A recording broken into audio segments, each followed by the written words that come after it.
Yo guys, how's it going? Cap here. As promised in the last video, here's another Shop Titans tips and tricks video.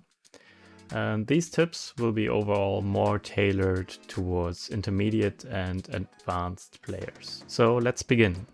Tip number 1, lock items for the king. As you probably know, the king arrives, I think, once a day at your shop and is trying to buy something for 5 times the value. And he's only willing to buy green items or higher quality. You don't want him to buy some random low level blue or green that's not worth anything. So you can avoid this by locking this item. Locking an item you do by using this padlock icon. With this you can basically decide what the king is going to buy from you. You just leave the very expensive items, like this one for example, unlocked, and then he will have no other choice than to buy this one, for example, if this is the only one that is unlocked. Tip number 2, quite basic but very important. Find a guild, and find a guild that is right for you. What I mean by this is all players are different. Some play pretty much all day, every day. Some just log in once a day or less, and they progress at different speeds. You want to be in a guild that's somewhat similar aligned. A problem is if the guild is too far spread, in my opinion and in my experience. What I mean by this is if the investment, the total investments, the amount is too far spread. So for example, the first couple of top investors in your guild have 100 billion plus, and then the bottom one only has like 1 billion or something. That creates issues and tension in a guild, and that's not really helping anyone. So in my opinion, unless you're all friends, then it doesn't really matter. But if you're not all friends, if you just want to play the game and progress, find a guild that overall has kind of similar amounts of investments throughout the guild, from the first person to the last.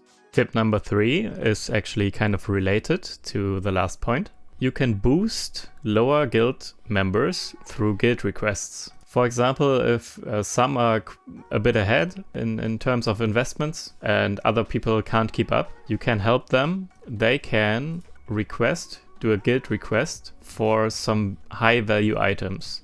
I don't know, the chests for example, or the highest tier luxury or opulent item they can request. They can sort by value plus and then pick one of these, whatever they want. And if then another guild member can fulfill this, the lower investment players can then use those items to sell and surcharge or sell them on the market, whatever they can do to make the most gold out of it, and then use that gold to invest and catch up to the higher invested players. Tip number 4, do fusions overnight. Fusions take quite some time. Some take a day even or something. If you don't want to fuse like legendary items or something, but rather just some other basic items, then overnight is perfect. I do it all the time. I craft either repair kits or sigils, skill die sometimes, ascension shards or opulent jewels, depending on what I need. I just let it run overnight and then it's done by the morning. Tip number 5. You can use the market as inventory space. I'm doing it actually right now. I didn't plan this, but it just happens all the time for me. I just put up items in huge quantities, sometimes enchantments, sometimes regular items, because I'm capped on my inventory quite often, because I have a hard time keeping up selling all the stuff I make and all the items my heroes bring back from quests. Also, especially doing like Tower or Lost City of Gold events, your champions and heroes bring back so many items and it's kind of hard to sell them quick enough. So you can just put up as many items as you have and as many items as you can, really. I can put all 46 of these, for example, put them on here for, it doesn't really matter, I don't really care if they sell or not, but usually I just put them for gems. Sometimes, occasionally, some stuff sells. and put it for max duration for no reason really. And now it's gone from my inventory. I have more space. If I finish quests and they bring back items, I can pick them up and actually have them in my inventory, and they are not being sold automatically because I'm capped on items. Tip number 6, speaking of items, you should bank items before the Dragon Invasion event. The Dragon Invasion event requires a lot of items. Every day you can supply, I think, 40 items total to your troops to increase their strength. 40 items every day is quite a lot, especially if you want to give them high value items. So you should really be stacked up on items before the event. So make sure you actually craft a lot and maybe even buy some items cheap on the market a week before or something. On top of that, if you are like super stacked, during Dragon Invasion, all prices soar on the market. For example, I remember tier 9 items that I have, these, for example, Smith Attire. They actually sell for gems during that time. And also, if you want to sell them for gold, the base value is like 500k. They sell for like 3 million or something each. So it's really good. If you can have as many items stacked up during Dragon Invasion, maybe even play actively to make items and then sell them on the market.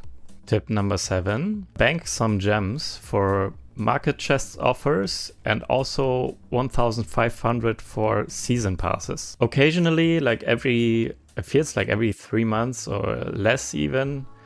It's very irregular in my opinion, but I'm not sure. There's some type of battle pass or season pass that costs 1,500 gems usually to unlock the full potential. So I always want to have 1,500 banked, just in case one of these comes out and I can unlock it. The other thing I mentioned was market chest offers. What I mean by this is in the store, there's once a day, I can't show it now because I bought it, but there's one special offer a day that's either an item upgrade, one of the items that one of your heroes is wearing, you can upgrade the item quality of those. I never do that because it's never worth, but there can also be chests and they are discounted like 10-20% or something to open a chest with gems, and opening with gems guarantees one extra reward and guarantee a blue or a golden reward.